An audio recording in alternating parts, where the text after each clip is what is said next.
Um cliente foi a um banco tomar um empréstimo de R$ 100.000, no regime de juros compostos, a serem pagos após 3 meses por meio de um único pagamento. Para conseguir o dinheiro, foram apresentadas as seguintes condições.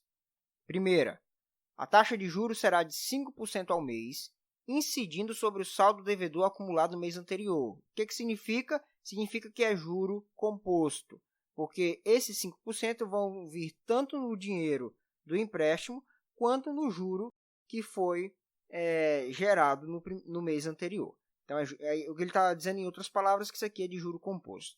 2. Impostos mais taxas que poderão ser financiados juntamente com os R$ 100.000. Ou seja, além da taxa de juros de 5%, é para vir aí no pacote mais uns acréscimos que são as taxas e os impostos cobrados.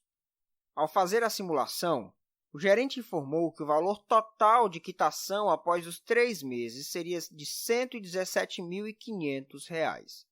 O valor mais próximo do custo real efetivo mensal, ou seja, a taxa mensal equivalente desse período, comparando o que pegou com o que pagou, é de.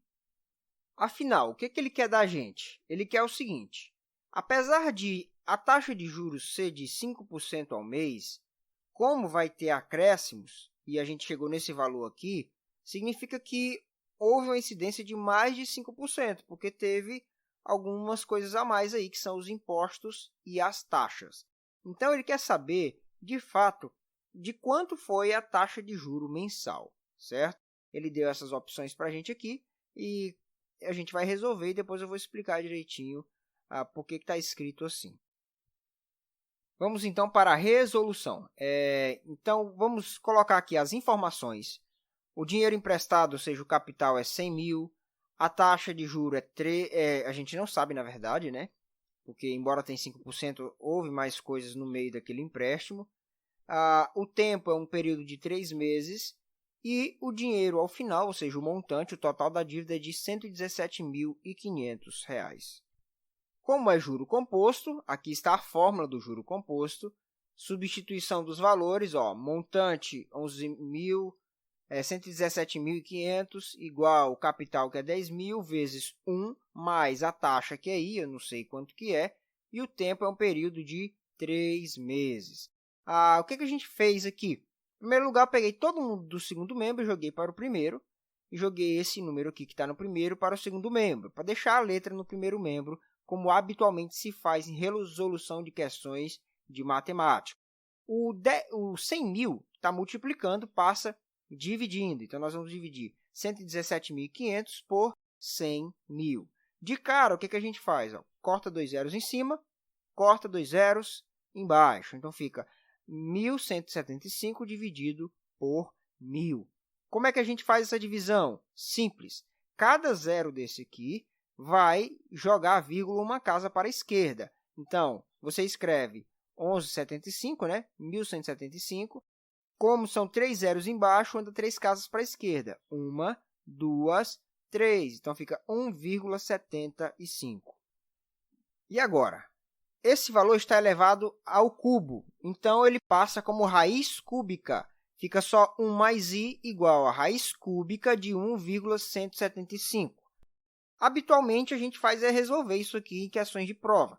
Geralmente, ele dá esse valor para ajudar a gente, mas o enunciado trabalha de outra maneira. Ele coloca essa radiciação na forma de potenciação. Então, a gente vai fazer a mesma coisa, porque a gente viu que nas alternativas é isso que ele fez. Como é que a gente transforma radiciação em potenciação? Simples. O valor que fica aqui em cima da fração é a potência do valor aqui. Se eu tenho 1,175, é a mesma coisa que 1,175 elevado a 1. E aqui é raiz cúbica, então aqui a parte de baixo da minha fração será o 3. Então, por isso que ficou 1,175 elevado a 1 sobre 3. Só um outro exemplinho para você. Por exemplo, raiz de 7, ok? Quando não tem nada aqui, significa que é raiz quadrada. Então, isso aqui é igual ao quê? 7. Aqui é como se tivesse elevado a 1. Elevado a 1 dividido, aqui como é uma raiz quadrada, dividido por 2. Você tem que saber fazer isso, viu? transformar potenciação em radiciação e radiciação em potenciação. Então, fica 1,175 elevado a 1 sobre 3. A essa altura já está óbvio qual é a alternativa correta, que no caso é a letra A. Tá? Mas eu quero só te explicar o que significa esse 1 e esse 100 que você tem aqui, tá bom? Para você não só fazer por fazer. Então, vamos lá. Por que eu tenho que subtrair 1? Porque a taxa está aqui assim, 1 mais i. Esse 1 está positivo, passa negativo. Por isso que fica 1,175 elevado a 1/3 menos 1.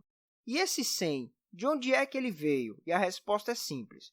Sempre que eu vou calcular questões de juro, eu coloco a porcentagem na forma decimal. Só que aí, na resposta, isso vai vir na forma de porcentagem. Como é que eu transformo fórmula decimal para porcentagem? Multiplicando por 100.